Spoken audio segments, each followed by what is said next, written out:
लेक्चरला मला वाटतं कालचं पण प्रिव्हियस फाउंडेशन लेक्चर आपण ब्लडचा पार्ट क्लिअर केलं की ब्लडमध्ये काय कंपोजिशन्स आहे प्लस ब्लड ग्रुप्स काय आहे या गोष्टी आपण प्रिव्हियस फाउंडेशन क्लासमध्ये बघितल्या. आजच्या डेटला आपण तुमचं नेक्स्ट ह्युमन एक्सक्रीटरी सिस्टम बघणार आहे. ह्युमन एक्सक्रीटरी सिस्टम हे आपण बघणार आहे.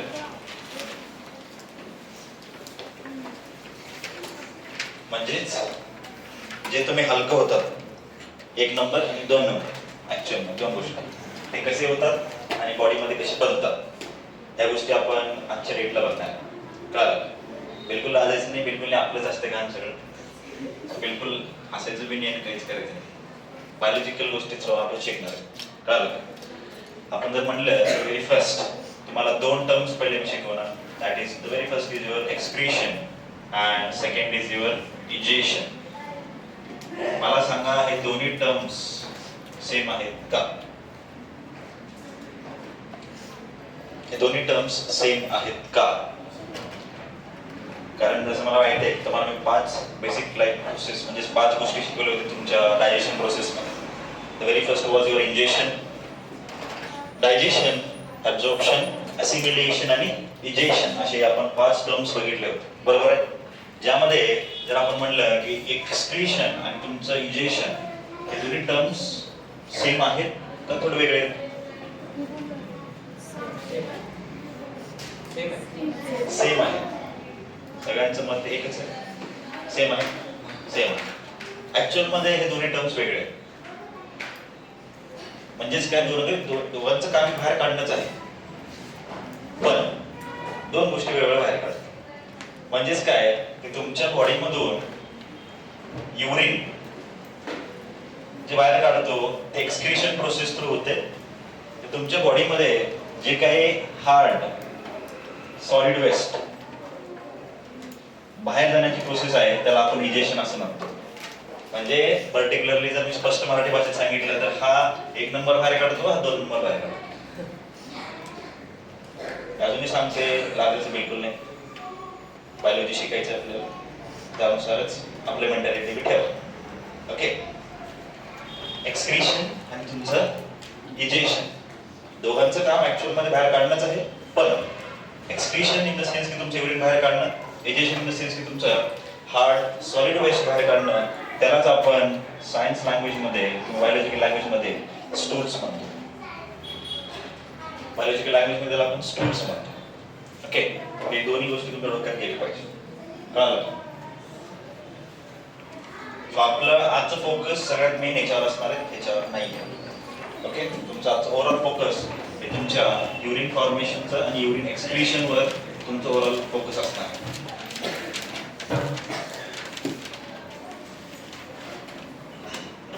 एक्सक्रीशन जर आपण बघितलं तर एक्सक्रीशनला मी काय म्हणलं की तुमच्या युरिनला बनवणं प्लस युरिनला बाहेर काढणं हे प्रोसेस आपण आज बघणार आहे. कशा प्रकारे तुमच्या बॉडीमध्ये युरिन तयार होते, त्याच्यानंतर तुमच्या बॉडीमध्ये युरिन कशा प्रकारे बाहेर जाते. तर त्याच्या आधी तुम्हाला मी सांगतोय गोष्ट, ह्युमन एक्सक्रीटरी सिस्टम म्हणजे नावाचं आहे की काहीतरी गोष्टी बॉडीतून बाहेर पडत आहेत. माझा प्रश्न हे आहे की फक्त तुमच्या युरिन थ्रू किंवा तुमच्या स्टूल्स थ्रू गोष्टी बाहेर जातात का अजून काही रूट्स आहेत दुसरे? बघा मी प्रश्न काय विचारला तुम्हाला अजूनही सांगतो. मी काय म्हणलं की आपल्या बॉडीमधून जे घाण बाहेर जातो ते फक्त युरिन आणि स्टूल्स थ्रू जातो का अजून काही दुसऱ्या गोष्टी त्याच्या थ्रू त्यानं बाहेर जातात?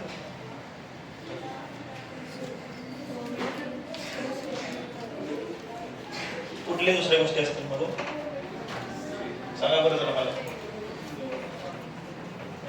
आपण जसं म्हणलं तर तुमचे सगळ्यात फर्स्ट एकतर लंग्स थ्रू बी तुमचं वेस्ट बाहेर पडतो. लंग्स थ्रू काय जाते? Right.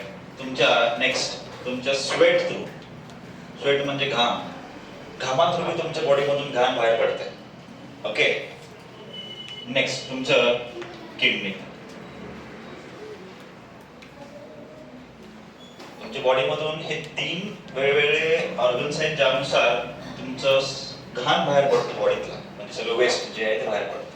Right? The very first is your lungs, sweat and your kidney. आपलं आजचं ओव्हरऑल फोकस ह्याच्यावर असणार आहे. पूर्ण फोकस आपला किडनीवर असणार आहे. किडनीमध्ये कसं ब्लड प्युरिफिकेशन होतो आणि ब्लड मधला वेस्ट तुमच्या किडनीमध्ये जमा होऊन नंतर तुमच्या बॉडीच्या बाहेर कसं जातो या आपण वर प्रोसेसच बघणार आहे. फोकस आपला आजच्या डेटला युरिन फॉर्मेशनवर असणार आणि युरिन फॉर्मेशन ऍक्च्युअल मध्ये कुठं होते प्रोसेस? किडनीमध्ये होते. त्यांना काय आहे ते सगळ्या गोष्टी आपण बघणार आहे. ओके, त्याआधी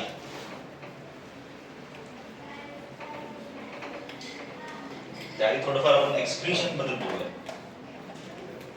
एक्सक्रीशन म्हणजे ऍक्च्युअल मध्ये मी काय म्हणलं की युरिनचा जे काय वेस्ट प्रोडक्ट बाहेर पडणार आहे त्याला आपण थोडंसं बायोलॉजिकल टर्म्स मध्ये म्हणलं to remove nitrogenous waste from the body. तर तुमच्या एक्सक्रीशन मध्ये सगळ्यात पहिली गोष्ट काय आहे की तुमच्या बॉडीमधून नायट्रोजिनस वेस्ट हे तुमच्या बॉडीमधून बाहेर निघते with the process of your excretion. Okay, त्यामध्ये सगळ्यात मेन तुम्हाला युरिया हा बनतो. हा युरिया ऍक्च्युअल मध्ये तुमच्या बॉडीचा वेस्ट प्रोडक्ट आहे आणि हा तुमच्या लिव्हर मध्ये बनतो. आणि युरिया बनणं ऍक्च्युअल मध्ये तुमच्या अमोनिया थ्रू बनतो. म्हणजे तुमच्या अमोनिया थ्रू तुमचं युरिया बनवून युरिया आणि दोघांचं ऍक्च्युअल मध्ये फॉर्मेशन तुमच्या लिव्हर मध्ये होतं. युरिया हे ऍक्च्युअल मध्ये वेस्ट प्रोडक्ट आहे तुमच्या पर्टिक्युलर लिव्हरच्या मेटाबॉलिझम नंतर हा युरिया प्रोडक्ट बनतो आणि याला आपल्या बॉडीच्या बाहेर काढायचं आहे. पण ते कसं काढतो त्यावर आपण थांबलो थोडा. मी काय म्हटलं की तुमच्या बॉडीमधून to remove nitrogenous waste from the body. The basic reason nitrogenous waste तुमच्या बॉडीतले सगळ्यात हार्मफुल वेस्ट असतात. तुमच्या बॉडीमध्ये नायट्रोजिनस कंपाऊंड्स राहायला नाही पाहिजे कारण त्याच्यामुळे तुमच्या बॉडीमध्ये काय होतं माहिती आहे का, तुमचं जे बेसिक डायजेशन प्रोसेस आहे ते पूर्णपणे डिस्टर्ब होतं. म्हणजे काय तर आपण बघितलं तर व्हेरी फर्स्ट त्याच्यानंतर सेकंड एक टर्म सांगतो मी तुम्हाला टू मेंटेन ऑस्मोरेग्युलेशन. दोन मेन फंक्शन्स आहेत तुमच्या एक्सक्रीशन मध्ये हे डोक्यात ठेवा. The very first is your to remove nitrogenous waste from the body. Second to maintain osmoregulation. म्हणजे काय ऑस्मोरेग्युलेशन जर आपण बघितलं तर basically the very first thing तुम्हाला सांगतो सॉल्ट किंवा तुमच्या ब्लड मधला आयनिक बॅलन्स मेंटेन करणं म्हणजे ऑस्मोरेग्युलेशन. सॉल्ट और आयनिक गोष्टी तुमच्या बॉडीमध्ये बॅलन्स ठेवायचं काम तुमच्या ऑस्मोरेग्युलेशन थ्रू होते आणि ऑस्मोरेग्युलेशन कोण कॅरी आउट करतं? तुमचं एक्सक्रीशन प्रोसेस कॅरी आउट करते. समजून घ्या मी काय सांगतो स्लोली. ओके, ह्याच्यामध्ये ऑस्मोरेग्युलेशन म्हणजे काय, सॉल्ट आणि आयनिक बॅलन्स म्हणजे काय सांगतो मी तुम्हाला. तुमच्या ब्लडचा एक पर्टिक्युलर पीएच असतो. तुमच्या ब्लडचा एक पर्टिक्युलर पीएच असतो आणि त्या पीएच ला आपल्याला मेंटेन करावं लागतं. पीएच मेंटेन का करावं लागतं ते रिझन सांगतो मी तुम्हाला. कारण की आपण जसं बघितलं डायजेशन प्रोसेस मध्ये तुमचे जे काही एन्झाईम्स आहेत एन्झाईम्स तुमच्या ब्लड मध्ये जात होते आणि तुमच्या फूडला ब्रेक करत होते फॉर द डायजेशन. बरोबर आहे, बघितलं होतं आपण डायजेशन प्रोसेस मध्ये आपण काय म्हणलं होतं की तुमच्या ब्लड मध्ये काही गोष्टी मिक्स होत होते, काही एन्झाईम्स मिक्स होत होते. ते एन्झाईम्स मिक्स करून तुमच्या पर्टिक्युलर फूडला ब्रेक डाऊन करत होते. ओके, तर विषय काय होता माहिती होता तुम्हाला, तुमच्या ब्लडचा ऍक्च्युअल पीएच थोडंफार बघायला तर अल्कलाइन नेचर असतो. अल्कलाइन नेचर असतो म्हणजे ऍसिडिक नसतो. अल्कलाइन नेचर असतो ब्लडचा पीएच.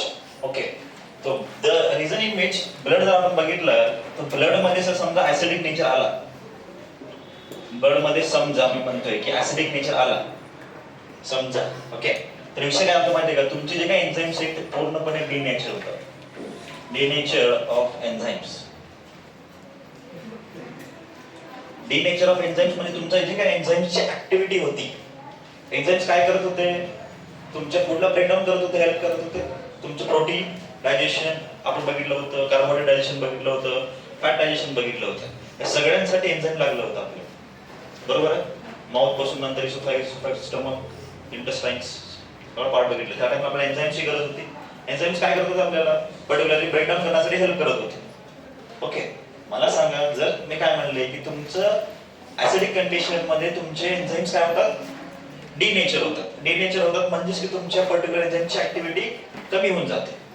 ओके, कोणत्या कंडिशन मध्ये, ऍसिडिक. मग कसं कंडिशन राहायला पाहिजे, बेसिक राहायला पाहिजे.